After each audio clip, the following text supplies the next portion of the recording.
পায়ে ওই মদিনার গলি দিয়ে ওই মদিনার রাস্তা দিয়ে আল্লাহ নবী গুটি গুটি গুটি গুটি পায়ে ওই সাহাবার বাড়ি পৌঁছে যায়। ঘরের ভিতরে প্রবেশ করলেন আর ওই সাহাবার বাচ্চাটা আর ওই সাহাবীর বাচ্চাটাকে দেখে খোঁটায় বেঁধে রেখেছে। আহারে ও ভাই জানে না, আল্লাহ নবী এবার ঝরঝর ঝরঝর ঝরঝর করে চোখের পানিটা চোখের অশ্রুটা নবী পাকের গড়তে লাগে।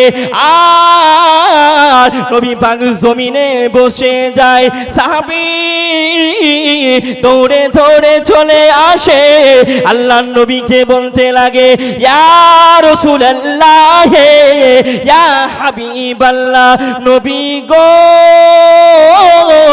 ও মায়ার নবী ও দয়ার নবী, হুজুর আপনি আমার বাড়িতে কখন এসেছেন? ওই সময়তে নবী বলেছিলেন, ও বাবা সাহাবী, ও আমার সাহাবী, বাবা একটুখানি বলে দাও তোমার সন্তানটাকে যে এক জায়গায় থেকে অপর জায়গায় যেতে পারে না, ও বাবা সাহাবী একটুখানি বলে দাও আমি রাসূলুল্লাহ আমি তোমার কাছে এটাই জানতে চাই। গুটি গুটি গুটি গুটি পায়ে ওই মদিনার জঙ্গল দিয়ে ওই মদিনার রাস্তা দিয়ে সাহাবা বাড়ি চলে যায়। আর তিনার সন্তানটা যেন হামাগুড়ি দিয়ে দিয়ে ওই সন্তানটা যেন বাবা হাঁটতে পারে না, ওই সন্তানটি যেন হাঁটতে পারে না, এক জায়গায় থেকে উপর জায়গায় হামাগুড়ি দিয়ে দিয়ে দিয়ে যায়। ও বাবা সোনামানিকেরা, আপনারা একটু সোনার জেনে রেখে দেন, আল্লাহ নবী সাহাবা দেখে তিনার সন্তানটা এক জায়গায় থেকে উপর জায়গায় হামাগুড়ি দিয়ে চলে যায়। যাওয়ার পরে একটি খেজুর গাছের কাছে চলে যায় আর ওই খেজুরের ফলকে নিয়ে চুপ চুপ করে খেতে থেকে, জোরে বলুন। আল্লাহ নবী সাল্লাল্লাহু আলাইহি ওয়াসাল্লাম বললেন, বাবা সাহাবারা তোমরা হারাম মাল ভক্ষণ করবে না। আর নবী পাকের সাহাবী বাড়ির ভিতরে প্রবেশ করে দেখে তিনার সন্তানটা হামাগুড়ি দিয়ে এক জায়গায় থেকে উপর জায়গায় চলে যায়। বাবা ওই গাছটা কিন্তু সাহাবীর না, ওই গাছটা ছিলেন একজন ইহুদির। তো নবী পাক বললেন, তোমরা হারাম মাল ভক্ষণ করবে না। সাহাবী মনে মনে ভাবলো যে কি আমি রাসূলুল্লাহর সাহাবা হয়েছি, আমি হারাম মাল ভক্ষণ করি না, তবে আমার সন্তানটা কিসের জন্য হারাম মাল ভক্ষণ করবে? ভাই বাবাজি ও সোনার মানিকেরা ও জওয়ানেরা যুবকেরা আমার ভাই জানেরা, ওই সমাজে নবী পাকের সাহাবী দেখতে পাই তিনার সন্তানটা যেন ফল খেতে থাকে। আর ওই নবী পাকের সাহাবী তিনার সন্তানটাকে ঘরের ভিতরে নিয়ে এসে রেখে দেয়। বাবা একদিন হয়ে যায়, কিছু বলে নাই। দ্বিতীয় দিন আবার সাহাবী নামাজ পড়ে এসে দেখে আবার চলে যায়। আল্লাহ নবীর সাহাবী দেখতে পায় আবার ওই খেজুর গাছের কাছে চলে যায়। না না না, আমি নবী পাকের সাহাবী হয়েছে, আমি হারাম মাল ভক্ষণ করি না, তবে কিসের জন্য আমার সন্তান হারাম মাল ভক্ষণ করবে? জোরে বলুন ও সোনার মানিকেরা। আর নবী পাকের সাহাবী তিনার সন্তানটাকে নিয়ে এসে খোঁটায় বেঁধে রেখে দেয়। জোরে বলুন আল্লাহ নবীর সাহাবী তিনার সন্তানটাকে খোঁটাতে বেঁধে রেখে দেয়। নবী পাকের সাহাবারা আবার দেখতে পায় তিনার সন্তানটাকে যেন খোঁটাতে বেঁধে রাখে। নবী পাকের সাহাবী নামাজ পড়তে যায় মদিনার মসজিদে। নবী পাকের সাহাবারা কানে কানে বলতে থাকে, নবী পাকের সাহাবী নবী পাকের মহব্বতে তিনার ছোট্ট সন্তানটাকে খোঁটাতে বেঁধে রেখেছে।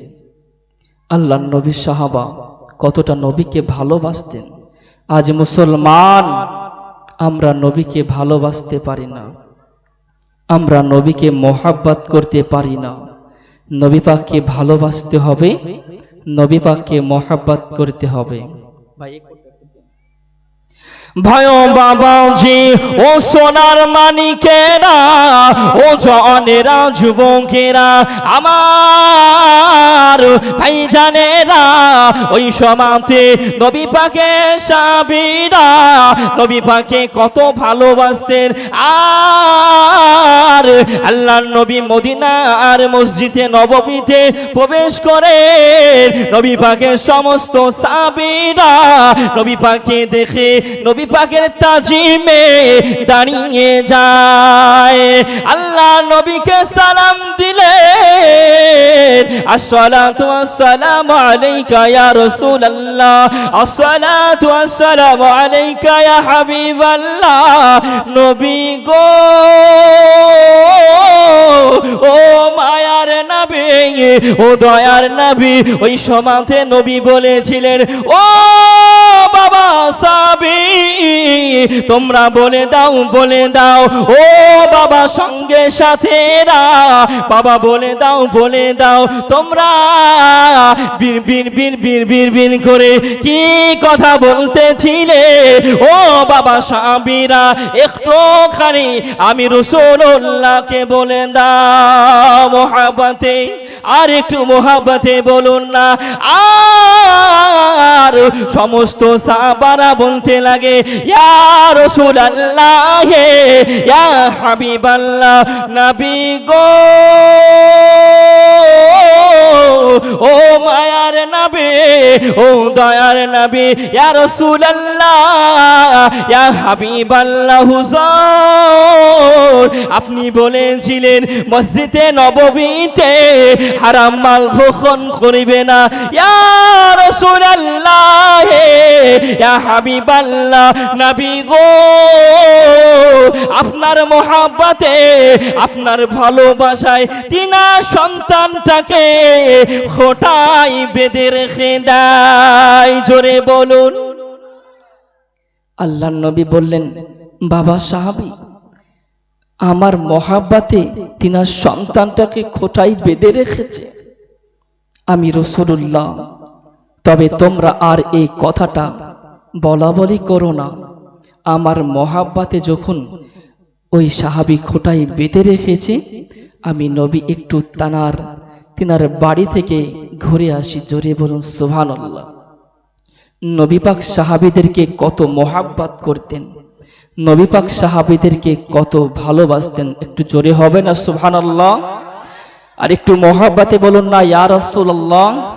ভাইও বাবাজি ও সোনার মানিকেরা, ও জনেরা যুবকেরা, আমার খালারা, আমার বিটিরা, একটুখানি শুনে রেখে দেন, একটুখানি জেনে রেখে দেন। আল্লাহ নবী এবার গুটি গুটি গুটি গুটি পায়ে ওই মদিনার গলি দিয়ে, ওই মদিনার রাস্তা দিয়ে আল্লাহ নবী গুটি গুটি গুটি গুটি পায়ে ওই সাহাবার বাড়ি পৌঁছে যায়। ঘরের ভিতরে প্রবেশ করলেন, আর ওই সাহাবার বাচ্চাটা আর ওই সাহাবীর বাচ্চাটাকে দেখে খোঁটায় বেঁধে রেখেছে। আহারে ও ভাই জানে না আল্লাহর নবী এবার ঝরঝর ঝরঝর ঝরঝর করে চোখের পানিটা চোখের অশ্রুটা নবী পাকের গড়তে লাগে আর নবী পাক জমিনে বসে যায় সাহাবী দৌড়ে দৌড়ে চলে আসে আল্লাহর নবীকে বলতে লাগে ইয়া রাসূলুল্লাহ ইয়া হাবিবাল্লাহ নবী গো ও মায়ার নবী ও দয়ার নবী হুজুর আপনি আমার বাড়িতে কখন এসেছেন ওই সময়তে নবী বলেছিলেন ও বাবা সাহাবী ও আমার সাহাবী বাবা একটুখানি বলে দাও তোমার সন্তানটাকে যে এক জায়গায় থেকে অপর জায়গায় যেতে পারে না ও বাবা সাহাবী একটুখানি বলে দাও আমি রাসূলুল্লাহ আমি তোমার কাছে এটাই জানতে চাই আল্লাহর নবী বললেন ও বাবা সাহাবী তুমি এবার বলে দাও তোমার সন্তানটাকে কিসের জন্য খোঁটায় বেঁধে রেখেছো আমি মায়ার নবী আমি দয়ার নবী আমি যে আর সহ্য করতে পারছি না তুমি আমার মহাব্বতে আমি শুনলাম তুমি আমার মহাব্বতে তোমার সন্তানটাকে খোঁটায় বেঁধে রেখেছো বাবা সাহাবা আমি রাসূলুল্লাহ একটুখানি কারণটা তো বলে দাও মহাব্বতে হবে না একটু সুবহানাল্লাহ আর একটু মহাব্বতে বলুন না ইয়া রাসূলুল্লাহ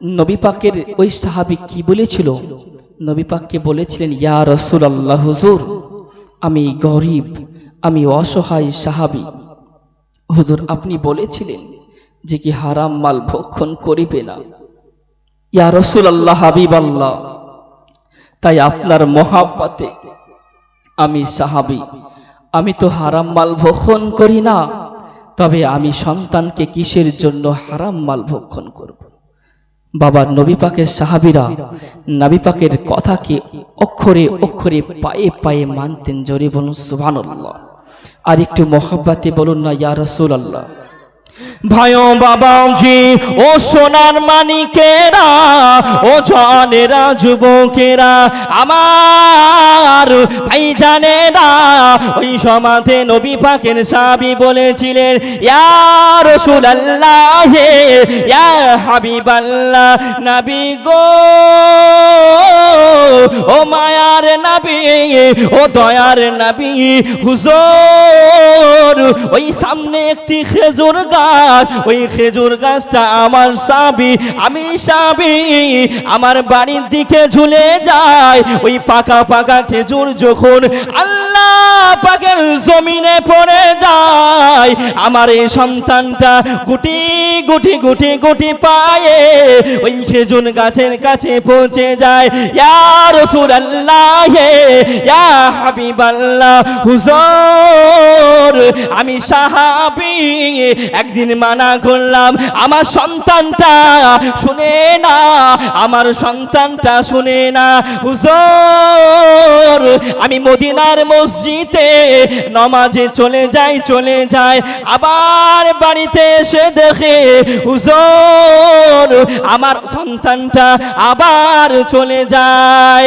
ইয়া রাসূলুল্লাহ ইয়া হাবিবাল্লাহ হুজুর আমি একদিন নয় আমি 2 দিন নয় ইয়া রাসূলুল্লাহ আমি 3টা দিন দেখে নিলাম তারপরে পরে আমার সন্তানটাকে খোঁটায় বেঁধে রেখে দে হুজুর ওই খেজুর গাছটা আমি সাহাবী আমার নয় ওটা হলো একজন ইহুদের খেজুর গাছ হুজুর আমি হারাম মাল ভক্ষণ করিব না আমি হারাম মাল খাবো না তাই আমি নবী পাকের কথা শুনে আমি নবী পাকের মহব্বতে আমার সন্তানটাকে বেঁধে রাখতে কিঞ্চিন পরিমাণ ব্যথা পাই না জোরে বলুন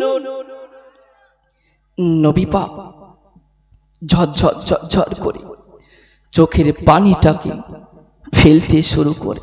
নবী পাক কান্নাকাটি করে, নবী পাক জমিনে বসে যায়। নবী পাক কত মোহাব্বত করেছেন সাহাবীদেরকে, আর নবী পাক আমাদেরকে কত ভালোবাসে।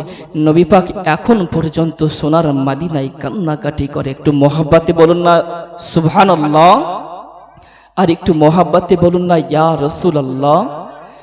তো বোঝা যায় নবী পাককে কত ভালোবাসতে হবে। আমাদেরকে নবী পাককে ভালোবাসতে হবে। ফার্স্ট নাম্বার হচ্ছে, যদি নবীকে মোহাব্বত করতে পারেন তাহলে মুসলমান এই দুনিয়াতেও সাকসেসফুল হয়ে যাবেন।